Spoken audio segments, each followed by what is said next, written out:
Hey everybody, welcome to Healthy Aging Workshop Week 4. I'm Cameron, your aging coach. I'm really excited because we are now transitioning in week 4 to practical information. We learned over the last few weeks a lot about how Eastern medicine, acupuncture, body work works. We learned about gut health and hormones. And so we're going to put the pictures together the next 2 weeks to find practical things. What can we do to work on being our healthiest self and healing during this time? So I paired them together. Today, we're going to talk about trauma and therapy and fermented foods, healing your gut. And we have two brains. So today they're definitely paired together because you can't help one without helping the other. So working on both. So first, let's talk a little bit about therapy.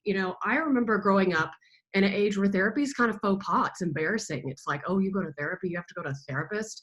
And it was like, it wasn't good. We were just starting to talk about PTSD and our military, and we were not sure if that was a real thing. And I love that we have moved to a thing where it is okay to have a therapist. It's encouraged to have a therapist. PTSD is a thing. You don't just have to be a troop. You can lose a parent, you can lose a friend. There's cancer. We're going through a trauma right now as a world dealing with stuff. So I love that we can talk about trauma as something that everybody experiences rather than the few weird people that can't just get over it. So therapy is such an important thing.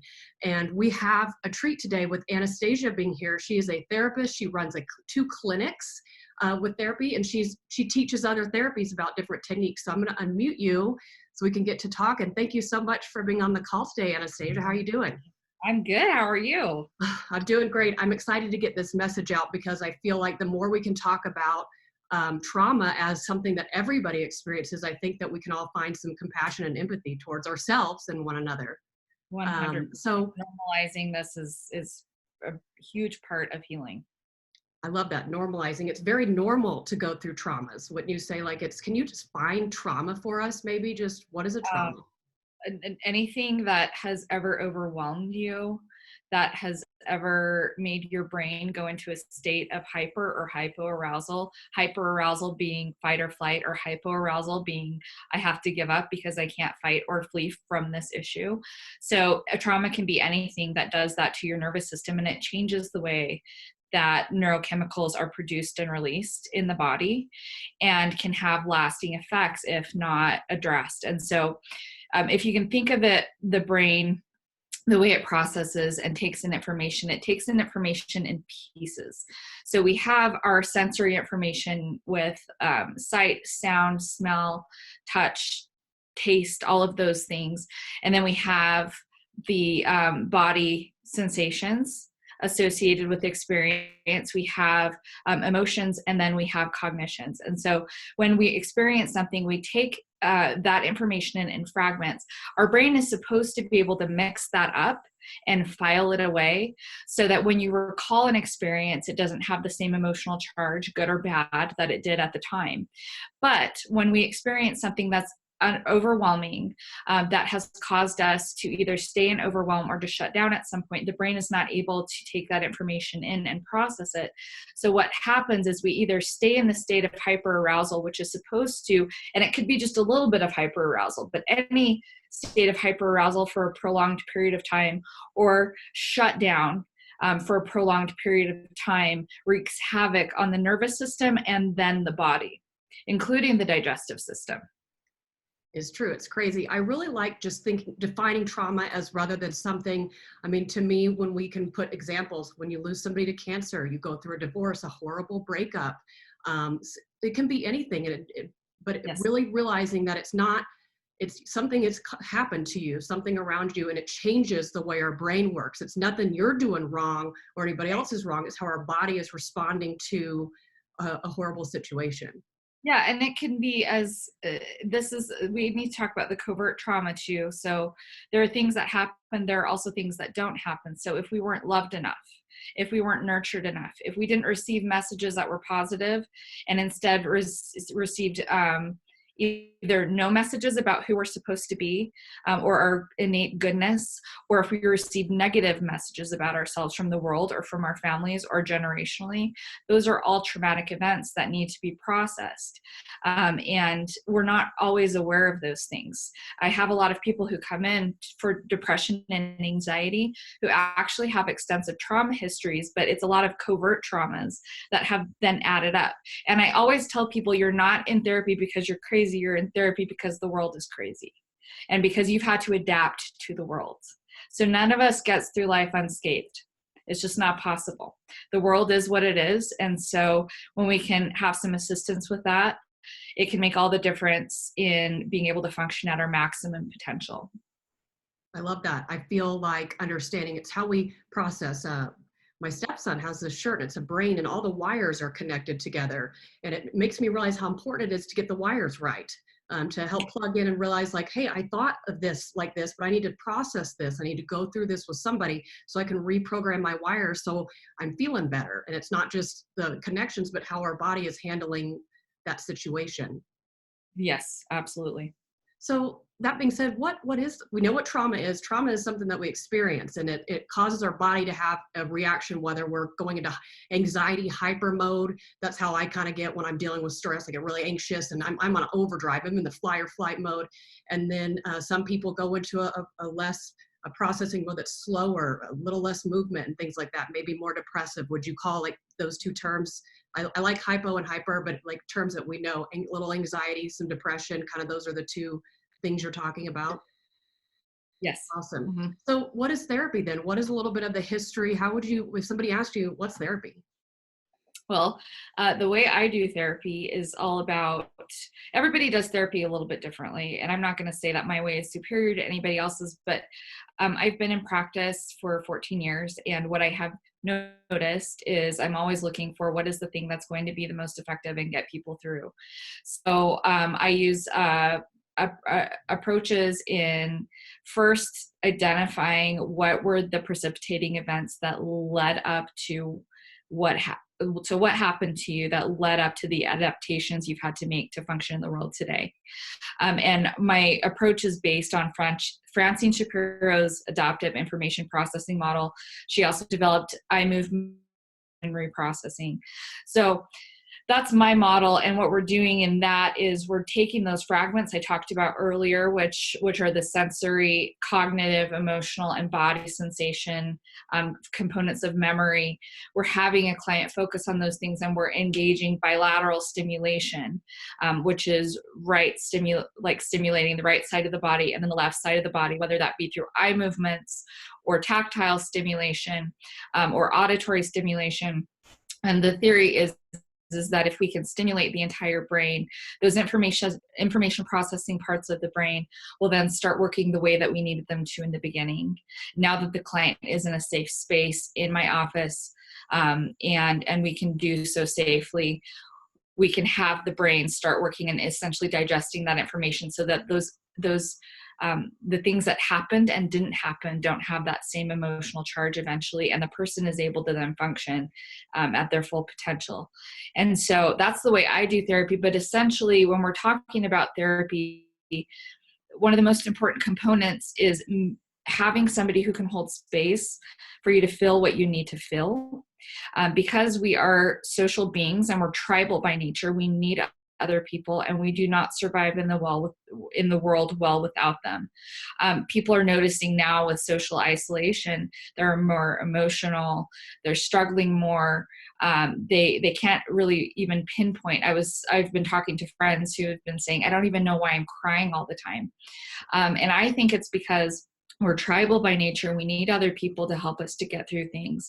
So even if a therapist doesn't have the same approach as me, there's still so much value in therapy because you have another human being who can be there for you. And even if they haven't been through the same things, can relate to the fact that we all experience pain. So therapy is this shared experience where you're able to connect to another person.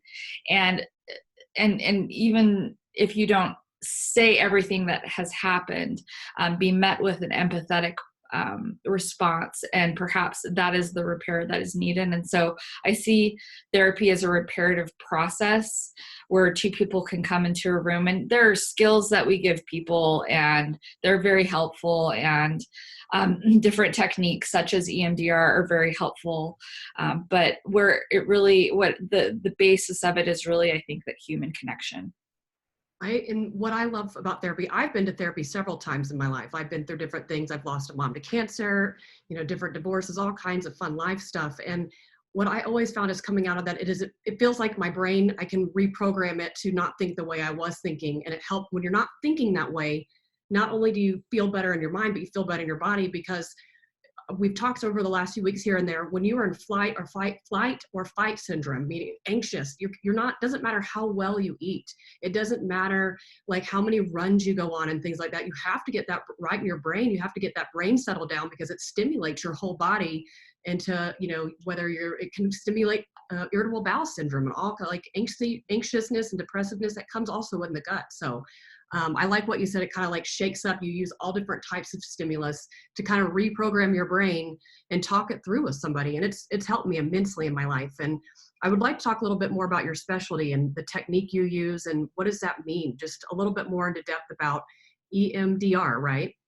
EMDR, eye movement desensitization and reprocessing.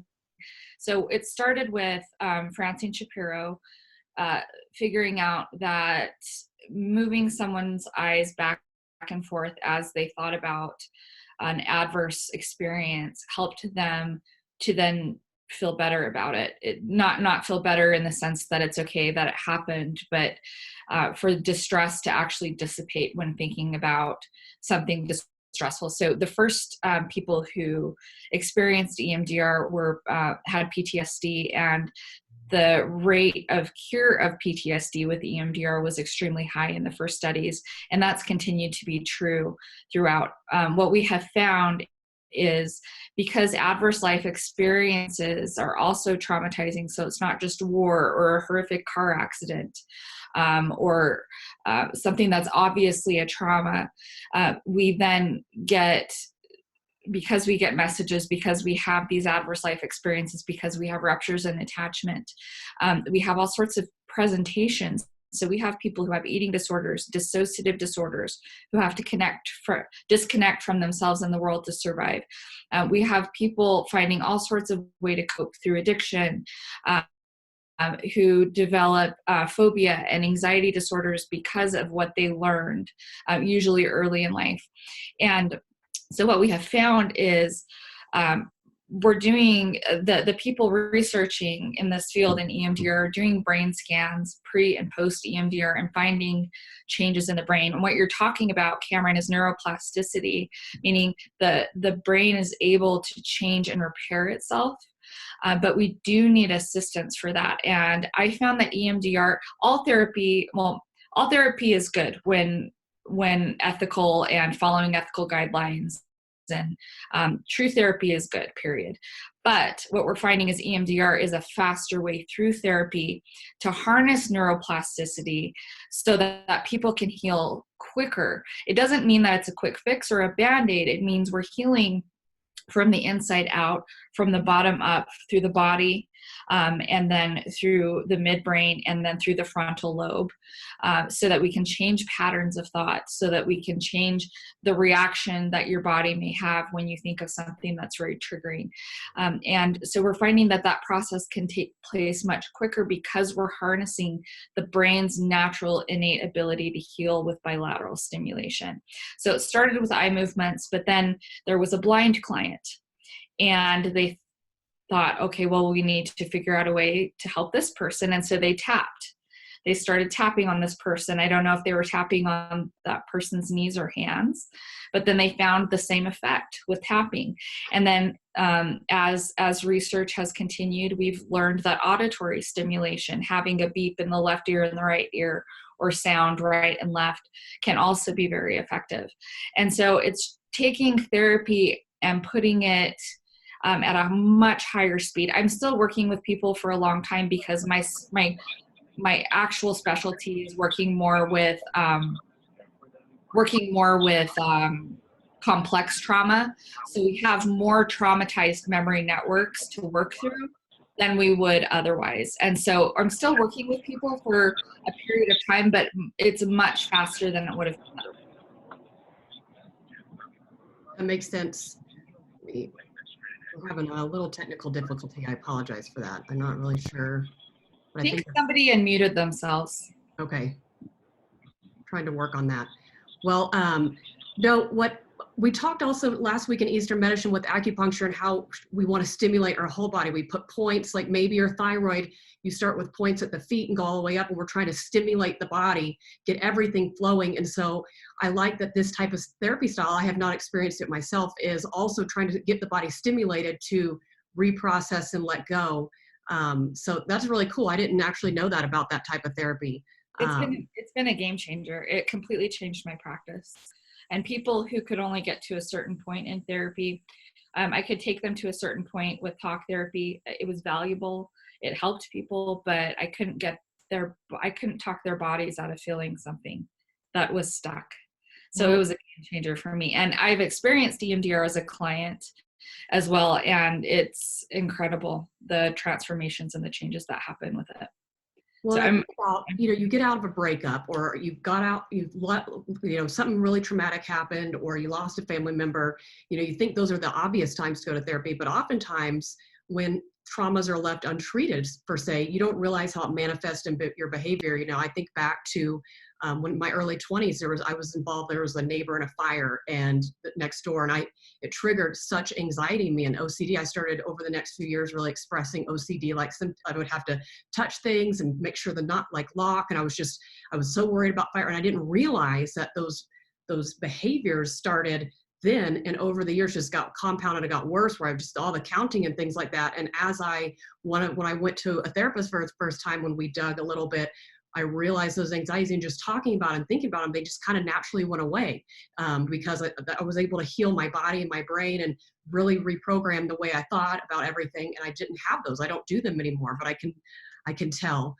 So it's a really cool way to think about neuroplasticity. And just like our brains, our bodies, we talked about how we can heal our guts and help with hormones and supplements, but our brains can be healed from trauma too. And trauma is something that's doesn't make you weak to experience. It makes you normal. And we have tools now to kind of help heal your brain. And I love that. So this is really cool. So what are some other types of therapy? Just kind of, I like that this one kind of reminds me a little bit about the cognitive behavioral type therapy where you're trying to go, but what are some other types of therapy?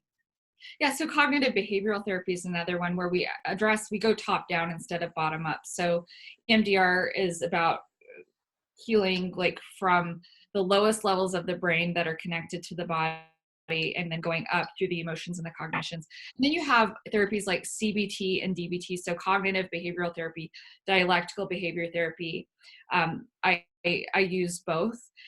And it's about addressing the thoughts and learning to identify and control thoughts, to have specific skills to address emotions and to cope with emotions and to deal with emotions, to regulate oneself through the frontal lobe and then down. So thinking about it and then trying to control it through breath work, through thought stopping, through reframing. And then we have the somatic-based therapies, which are very cool, which are more bottom-up approaches like EMDR therapy, where we look at what are the actions that were thwarted at the time of the adverse life experience when the person could not either run away or fight back effectively. And we have people move through those actions that they couldn't at the time. And that's more of a bottom-up approach. There's so many types of therapy. There are so many that I don't know that I could even go through all of them, but any therapy that is provided in an ethical way is going to be effective, because again, it comes down to that interpersonal piece, that talking. The therapy started with psychoanalysis, and that was more where the therapist was the blank slate and was kind of and it's still a thing. People still do psychoanalysis, but it's more where a client is able to just talk and free associate without the therapist intervening so much. And then that evolved into more psychodynamic approaches, and then has now evolved into so many branches of different kinds of therapy. And I think it's important to find first a good fit, meaning your personality has to kind of jive with your therapist, your energy has to jive with your therapist, and then finding what is the approach that they use, and does that resonate with your belief system and with what you believe is going to work. Because having hope is another piece of therapy. You don't have to have complete buy-in for it to work. I have people coming in all the time who have this protective response about, I don't know that this is going to work. And it's easier for them to believe it's not going to work than to believe it's going to work and be disappointed. So you don't have to have complete buy-in, but having some glimmer of hope that maybe this could work is another piece of the healing. And that goes across the board with all modalities. I do agree. Hope is such a changer. It's everything. And so when you talk about ethical practices, therapists, guys, they're the real deal. I mean, they've gotten their 4-year degree.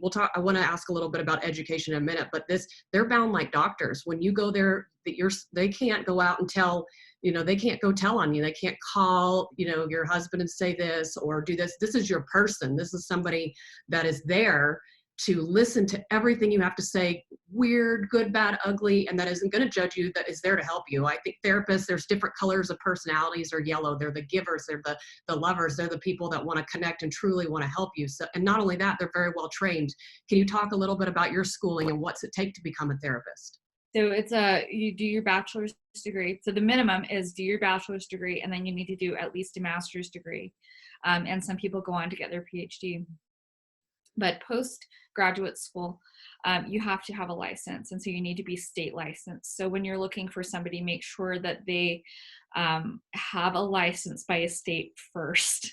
And then you can see the level at which they were trained, whether they were master's level or bachelor's, or PhD level. I'm master's level. The difference between master's and PhD is the PhD does work longer and has to do more research most of the time. And they can do testing where I can't. They can do formal intelligence testing and other testing that I can't. And so that's the main difference. So what I tell people when looking for a therapist is make sure that A, they have a license, B, they don't have any disciplinary actions on their license. It's nice to have someone who has been in line with ethical practice and who follows the guidelines set forth by whatever body governs them, in the state or organizations that help to guide us in what are the best practices for clients at any given time. And what I found the difference between people, I actually, the first year of school, I was a psychology major, and I wanted to do the neuropsychology. I was going to do it, but then I realized that I wanted to get out of school and start a business. But so it's some cool stuff to study. When you go to school for this, you do research. And so what I found is that the master's level are the people that are coming out wanting to get into practice and help people, and PhDs are the people that are teaching in colleges, that are doing studies, and that we're learning about things like that. That allows you to work. So there's really it's two different career paths. PhD is very much university. I'm training. I'm writing papers. I'm doing research, opposed to masters is you're working with the people, really helping them and things like that. Not that they're not helping people. It's just two different tracks. Yeah, it's two different tracks. I do have some colleagues with PhDs who have, after all of their research, who have just gone into clinical practice, and they're fantastic too. And so it just kind of depends on what your emphasis. Some people prefer the research to clinical practice, and I feel like we all work together to make the field better and to find the most effective modalities to help people. So I think it's all good. I think so. Therapy, all this, I look forward to. Unfortunately, a lot of insurance plans don't pay for therapists, and that kind of breaks my heart. It's like trying to get to the root cause and fixing stuff, but we're not allowed to.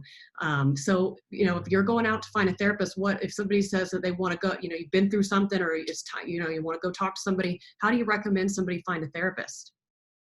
You can go through your insurance company. My specific clinic has had a lot of success in billing insurance. Okay. So some insurance plans will, but if your insurance plan doesn't, I would start with something like, if you're interested in EMDR specifically, go to emdr.com or emdria.org, emdria.org, and you can find specific EMDR trained therapists in your community.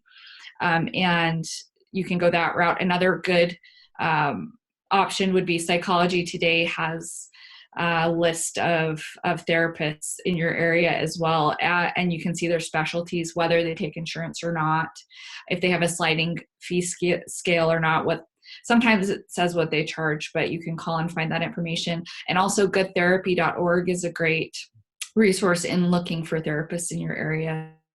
That's Again, once you find them, double check and make sure that they're state licensed is the thing that I would really emphasize. Yeah, you want somebody that's gone through all that training. I've used psychologytoday.com, and then you click on find a therapist, put your zip code in, and everybody has a website. So you can sit there and go through, read the about me, read their training. What do you feel? Do you feel connected to that person? Do you feel, oh, I don't like what they say? So it's important to kind of feel connected, and you might go to a session or get on a call and not feel that connection. It's okay to shop around because it really is about the fit, but there's a lot of great information with people and having websites. So awesome. Anastasia, thank you for talking about brain health. I feel really refreshed about hearing about, if we can focus on that right now, right? All of us in this call and all the world right now is going through a trauma. We're coping with fear and anxiety. And so being aware of that, what are 3 tips people can do to help the healthy aging, mental clarity of the brain during times like this? What are 3 things that you would tell people to start doing to help that? So I would say, first, be in the moment, turn off TV, turn off gadgets, turn off everything, be in the moment and breathe. Breath is one of the quickest ways to calm down the nervous system, particularly the exhale. So if you can take a breath and you can exhale, that gives the brain the all clear that, okay, we're not actually needing to be in fight or flight, because when you're in fight or flight, your breath becomes more shallow. When you inhale and you take a nice long exhale, the brain says, okay, wait a minute, if I was able to do that, maybe I'm not running away from a predator right now. So calm your body through that. The avoidance of media, I've been telling my clients, limit yourself to checking the news maybe once or twice a day, and then focus on something else. The weather, as it gets nicer, go outside and enjoy the sunshine and your connection to whatever is going to help you to feel good. So that, I'm not going to say all emotions are good. Even the scary emotions like fear and anger and sadness, all of those are going to be experienced right now. You're going to have a certain amount of stress right now. Honor that as your body trying to tell you we're in a very weird situation, but then purposely try to create the positive emotions as well, so you find a balance. So finding the things that you connect to, the people you connect to. I know that it's not as nice. You can't like give a person a hug through Zoom. I wish you could. But try to connect with people as much as possible, because remember, we are tribal, and without each other, we do not thrive. So that's what I would say. I love that. I think the breath, next week, we have a Pilates instructor coming on, the person that trained me. She's awesome. And we're going to do some breathing exercises, because I have to say, just exhale that bull crap all the way out. I actually sometimes just pretend like I'm inhaling, and then while I am exhaling, I'm like, yeah. Get it out, because it really, I love it. Yes. It's that deep belly breathing, and it's something as easy as laying on the floor and closing your eyes and taking the deep breaths and really exhaling as much BS as you can out. That really does stimulate relaxation in the brain. So thank you. Now that we have some brain exercises, I'm looking forward to talking to Jenny, because as Anastasia says, her therapy talks about coming from the bottom up. So what's better than going over your gut health and figuring out ways to feel better? So let me get you muted, Anastasia, and we'll do questions at the end. Jenny, thanks for being on here. Oh, thanks for having me. I don't know, did you just learn a lot in this last call? I feel like I did. Absolutely. And I love that it's a segue to me from you, Anastasia, because it's absolutely connected, the gut and the brain. So it is. I think it just works. So I'm stoked to be on here because I'm all about fermented foods right now. My healthy aging tip of the week in the workbook is actually my healthy aging smoothie using kefir, because I've been trying to find ways. Probiotic fermented foods have never been my favorite, so I'm trying to find ways to sneak them in It's working. And I really like my little smoothie in the morning eating kefir because I can't drink that. So I'm happy to have you here talking something so relevant. Thank you for being on the call. Yeah, thanks. So tell me a little bit about your background. Jenny has got such an extensive, she's worked in a nursing home before and is an RN, so she's really knows what healthy aging takes. So tell us a little bit about your background and training. Yeah, so I'm trained as a registered nurse. Most of my career is in home health. So I'm going to patients' homes. So when I was going through my own health kind of trauma, and being in home health and like seeing how people live, it just had this like huge effect on me. Like how it just became like starkly relevant, like how we're living and how that's affecting our lives. And I'm seeing like, hundreds of people and how they're living. So yeah, that's been a big part of my experience, and it's really shaped how I work with people. And when I had to go through my own healing process, I got into fermentation and gut health, and so I've spent the last like 6 years plus really delving into that. So got certified as a fermentationist and a health coach, and so that's kind of where my health career has gone from nursing. No, and I love the inspiration. It's when you really do get to see people, how they live, what they do, and you realize what work needs to be done. I will say, I think like Jenny and I, we look for the same type of client. She's maybe technically a competitor, but I really had to have her on a call because she's so knowledgeable and is just really passionate. I look forward to, we'll share her website because she's got all kinds of great stuff, and you should follow her on Instagram and all the things because she's got great information out there. So what are fermented foods? Yeah, well, so fermented foods, I mean, we know a lot of common foods, right? Like the cheeses, wine, beer, vinegar. Those are fermented foods that we know. We don't necessarily think of them as fermented foods, but they are. And then the things that I talk a lot about are fermented foods that are living. So those would be things like sauerkraut and pickles or fermented vegetables, and kefir, like you're getting into, and kombucha. And so those are more living fermented foods where bacteria and yeast are actually, they're doing their thing, and we're eating them as living foods, and both have benefits. It's just the living foods are going to have the probiotic benefits, and like to teach people and get them into, because those are not a normal part of our diet. They used to be, but they're not anymore. So trying to inspire people to reincorporate them because there's so many benefits. Living foods. I have never thought about it that way. And I like how I was totally texting. I'm like, I've been drinking kefir in my smoothie every morning, Jenny. And you're like, it's kefir. And so there we go. There's actually like 10 or more different pronunciations, so I can say kefir just fine. You can say that works. Okay, well I was like, there really are a lot of people like, I love kefir, so there we go. Well, okay, now back to living foods. That's awesome. So when I guess I'm still learning a lot about this. Talk a little bit about the process to make them living foods. What does that mean?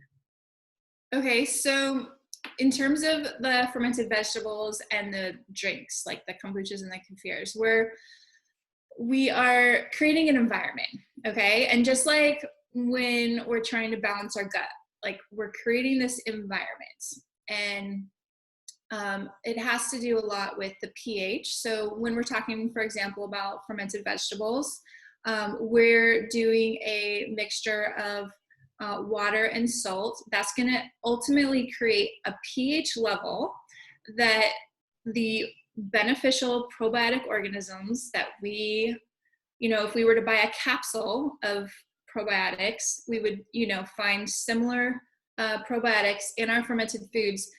They're lactic acid bacteria. They can live at a certain pH, and we're just creating that.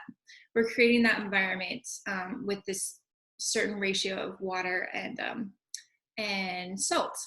And then with the drinks, the same thing. We're creating an environment with, in that case, they're more yeast ferments, and we're creating that environment with sugar.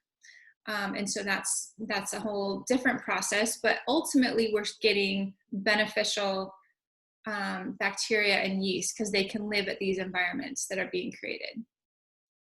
No, okay, so that's cool. So you're basically just making yourself a little concoction with basic 3 ingredients. I've been watching this ancient Egypt show, and they're talking about how salt was traded, and salt was a big deal because that's how they fermented food. You that's how you took your fish with you and took everything. You had to have salt, and Right. so it's really just salt, veggies, and water.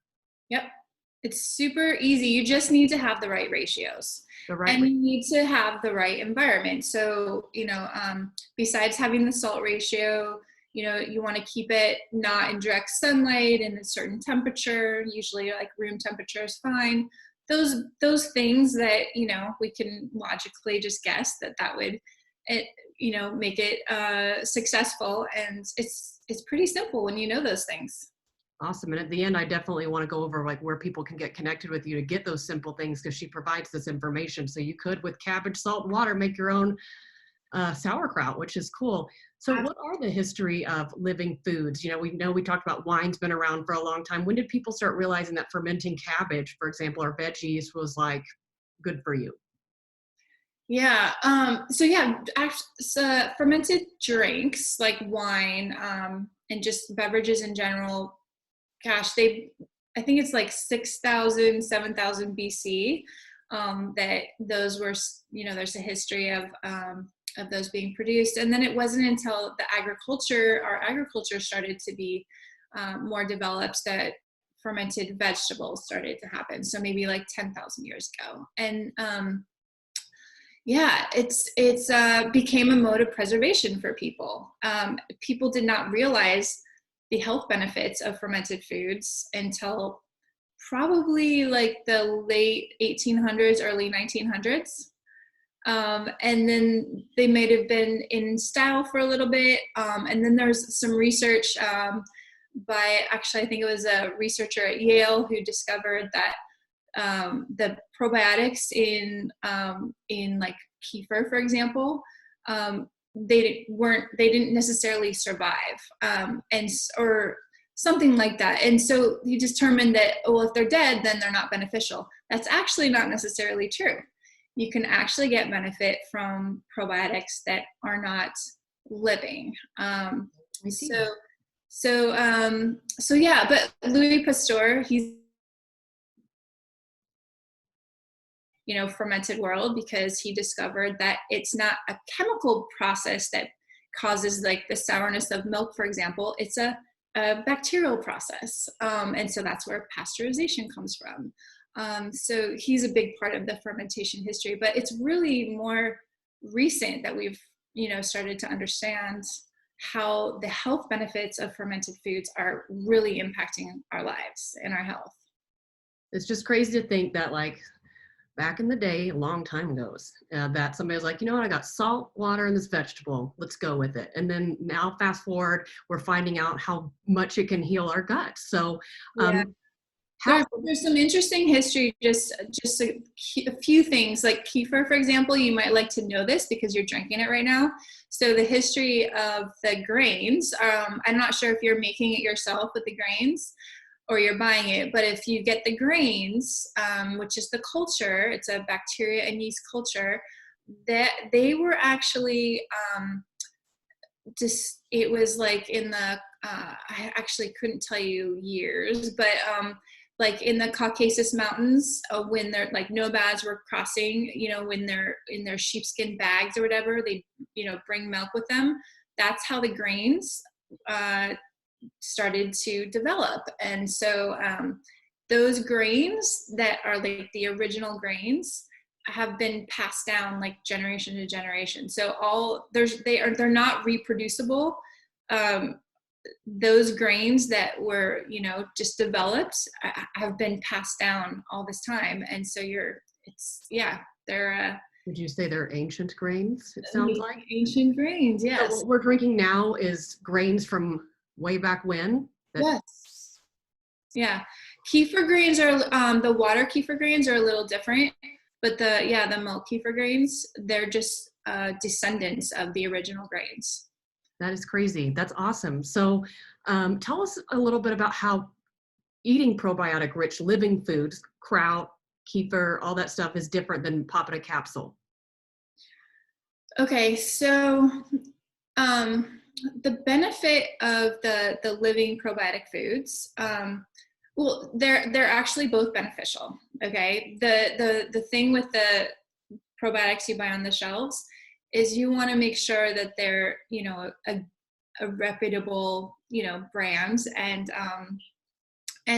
there is some viability issues potentially with those, right?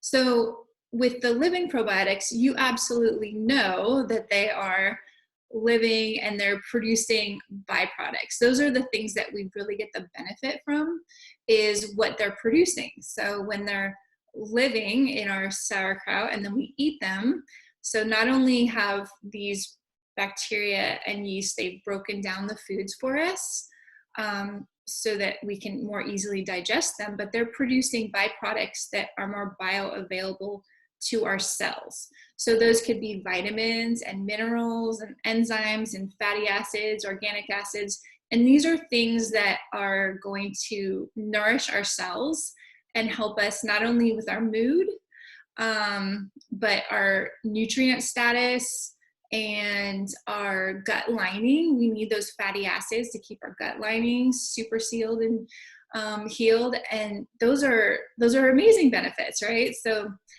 those are the kinds of things we get from fermented foods. Probiotic pills, absolutely, definitely benefit.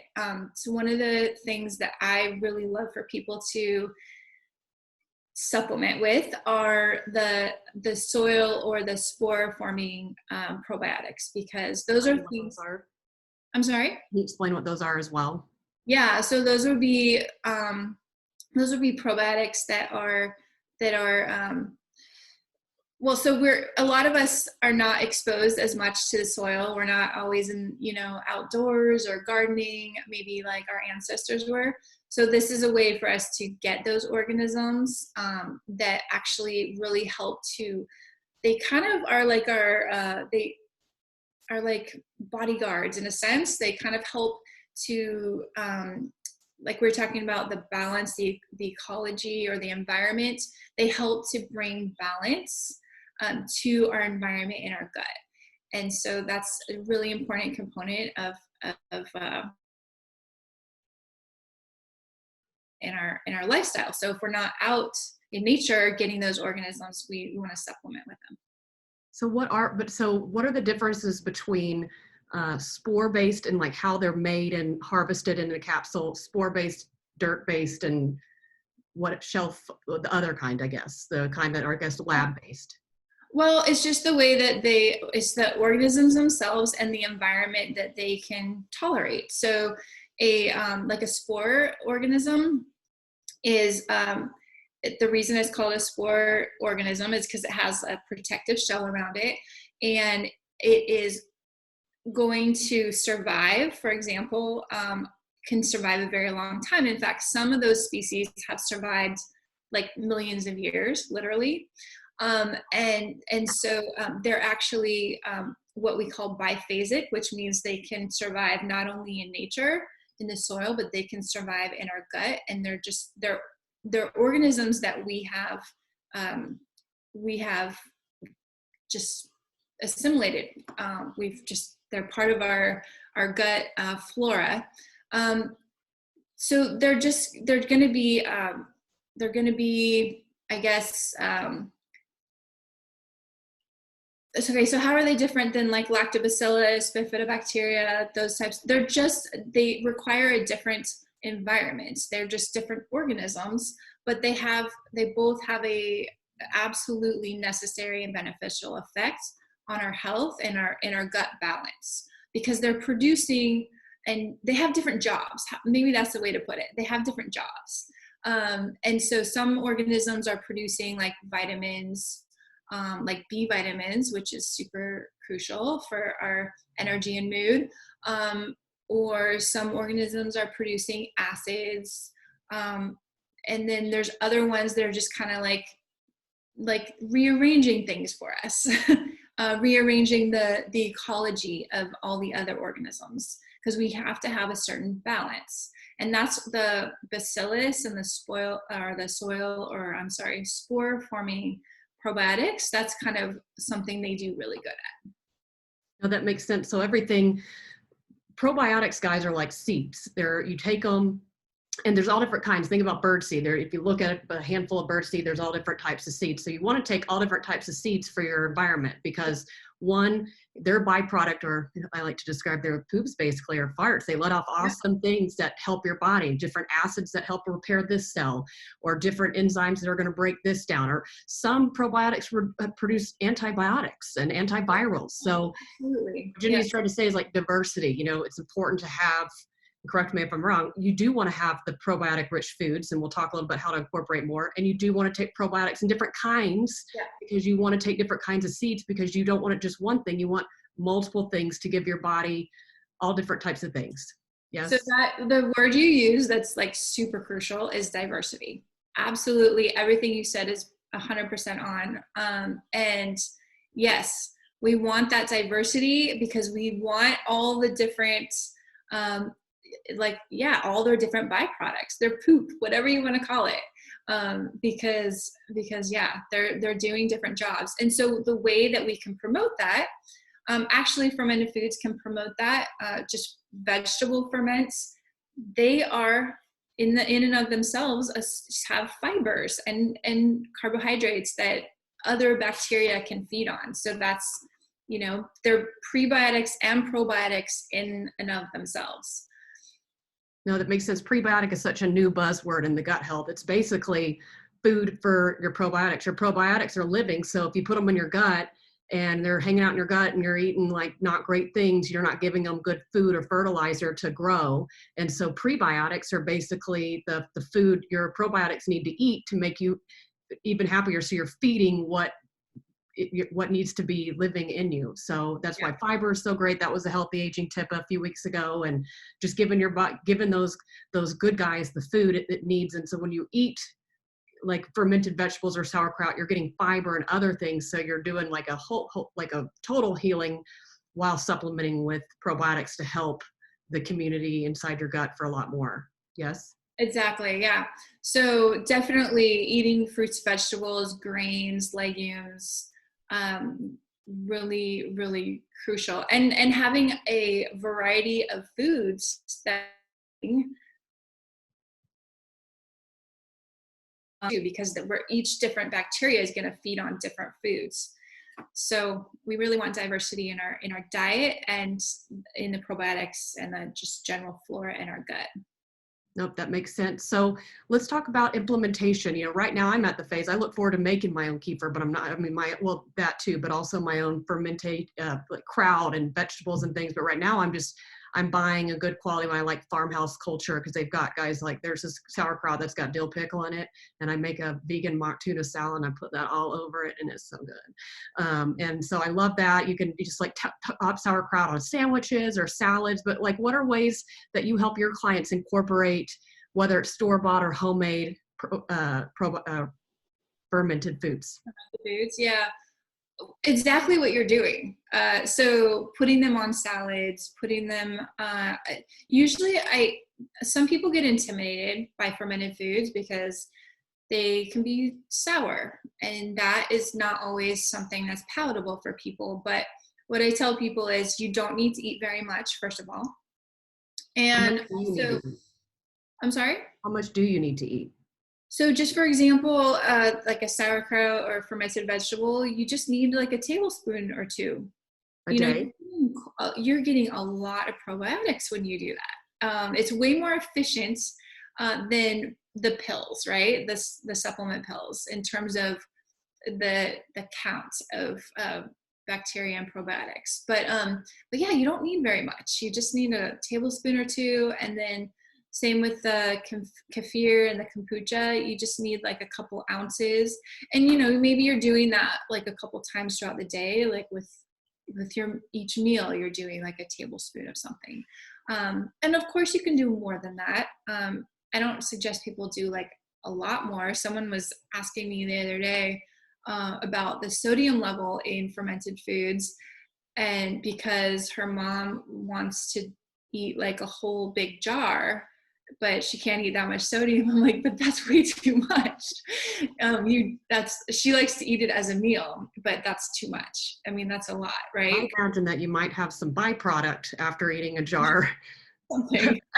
That makes sense. I mean, we've been trying, when I lay out all our food every night, I just grab my bag of whatever, like I'm trying different kinds. There's spicy, there's caraway seed and sea salt, there's all, and I just put them on the table and we just take a scoop and I just stick it on my plate. We haven't talked the kids into it yet, and I can't successfully hide it in any food yet, but I'm working on it. But we eat it, and I like it now, but we just put a little scoop on there and it's just part of our, like, it's a little side dish, and just doing that once a day. And I mean, I feel the difference. I feel less kind of bloaty, more regular, just by adding a little. The bloat is what I really feel the difference is, like, oh, my little. That's awesome. That's awesome that you feel that, because that's huge to have that effect. And a lot of people notice that their anxiety gets better, their general mood and energy improves, and that can happen. And there's definitely research on this that can happen within 30 days. The thing is, though, you need to combine it with what Anastasia was talking about, and you still need to do all the de-stress and, you know, keep your, because the thing about stress in the gut is that when we're producing those stress hormones like cortisol, the pathogenic bacteria that we don't want to take over. And when we say pathogens, like, we can still have bacteria that we don't consider good in our gut, and that is we just need it in balance. But if we have cortisol levels rising, you know, all the time, that creates an environment where pathogens like to thrive, and that's how they can start to proliferate, and they can start to push out our good guys. And then that's how we end up being out of balance. I definitely was. When I first started my gut health journey, I was all out of balance, went through detox and all kinds of different things. And it's incredible the difference when you have too many bad guys in your gut garden versus good guys. So that's Right. awesome. What are 3 tips before we wrap up with questions? I could talk about this stuff forever. Like, this is literally my favorite 2 topics, gut health and brain health. But tell me 3 tips where we can share with people that we're at home, you know, trying to work on our guts. What are 3 things people can start doing today to add to better fermented foods into their life? Okay, so today, Or the next few days. actually, so a lot of stores, right? At least in my area, I don't know where now, major store has fermented foods in the refrigerated section. And so if you just want to go out and try it today, like, buy some, just put a tablespoon on, you know, the side of your plate of sauerkraut, and just know that it's sour, but your body, if you do that every day, and even if you just do, and this is something you can try with your kids, even if you just do, like, put your pinky in the juice, right? Or people do this with their babies, actually.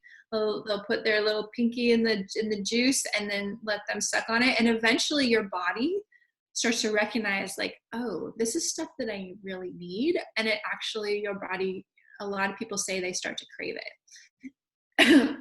So that's one thing to, if you really want to get started today. I really do believe that excuse me, in terms of supporting the gut, so I believe that probiotics are foundational.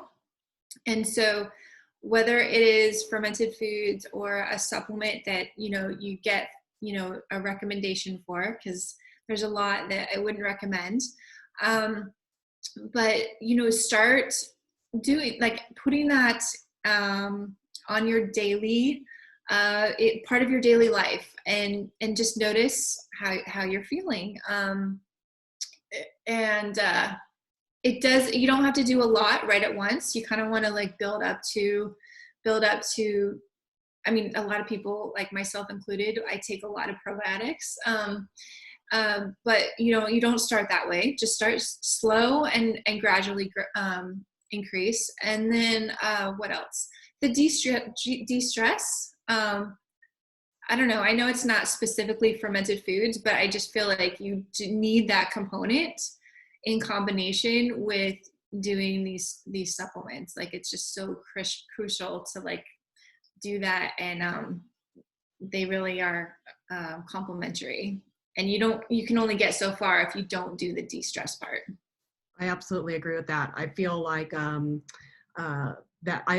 so if you think about it, when we're stressed out, guys, our body is releasing different chemicals in the brain, and you're letting out different fertilizer for the bad guys. And the bad guys are like, I like cortisol. I like it when you're stressed out because I get to thrive. And so you're feeding it's important. So the next week 5 is stress management. We will talk about stress management because it is the key. That's the foundational for everything else, taking it away. But those are very helpful tips. I love that. And I want to talk a little bit about your website, because you can find, and I will say, I agree with her, there are a lot of bad probiotics out there. There's a lot of bad supplements out there, and it's really important.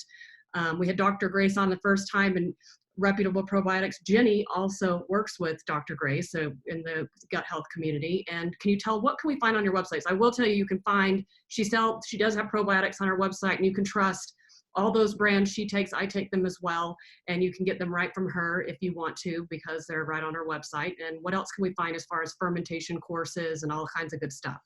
Yeah, if people really want to learn to make their own fermented foods, which I hope people do. I know not everybody's going to do it. It is fine to buy them. You're just going to get, because you're not having the regulations of food on the shelves. Making it at home, you're going to get more benefit. You're going to get more diversity of organisms and probiotics. So I like for people to at least try it. It's so easy. It literally could take 10 minutes, 20 minutes max when you're first getting started. And I have an online course. If people want to learn, they can just do it at their own pace, where you can learn what I call the 5 essential ferments. And those are the ones that I like people to incorporate into their lifestyle. And they're really all very easy. And I tell you, I do videos, PDFs, photos, like everything you kind of need to know to make it really fun and super accessible. I tell you where to get supplies, all that kind of stuff. So that course is available on my website as well. I did just get that course, guys. That's the one I got in my gut bundle. I think You did, yeah. It was included in a gut bundle that, I'm glad you got that. And so, but yeah, you can get it. You can get it on my website at jennypandel.com. Can you spell that out so if people want to write it out and everything? Yeah. So Jenny, Jenny, Pandel, Pandol at jennypandel.com. I was about to say my email. That is, because people are listening, I'll give them a code for a discount. Gut Health 70. That'll give you 70% off of my course. And I'm kind of in the, I really want people to learn. So if you want to do it, use that code today and get some. And we'll learn 5 ferments. So I'm excited. We'll all be doing it together because I'm going to start this very soon. So that's awesome. Thank you so much for the code. I wasn't expecting that, guys. That's pretty awesome. So sweet. Yeah. And then let's go to some questions. I want to acknowledge Deb. Thanks for sharing your experience with EMDR. I think that's awesome. I like that she says it, just like Anastasia says, it helps from getting unstuck. So if you guys have any questions about therapy, therapists, and things like that for Anastasia, and then we have same thing with Jenny with fermenting, just drop them in the chat. And do you see Sarah's question, Jenny, about making fermented foods and put it in the fridge? She says, do you keep the water level, after you put them in the fridge, do you put the water as high as the veggies or drain some out? Okay, so always, one thing to really know about fermented foods is they need to be in an anaerobic environment. So that means no oxygen. So that liquid is really important. You want to keep the vegetables submerged under the liquid. That keeps it anaerobic. That means no oxygen is touching the vegetables, because then they can get moldy.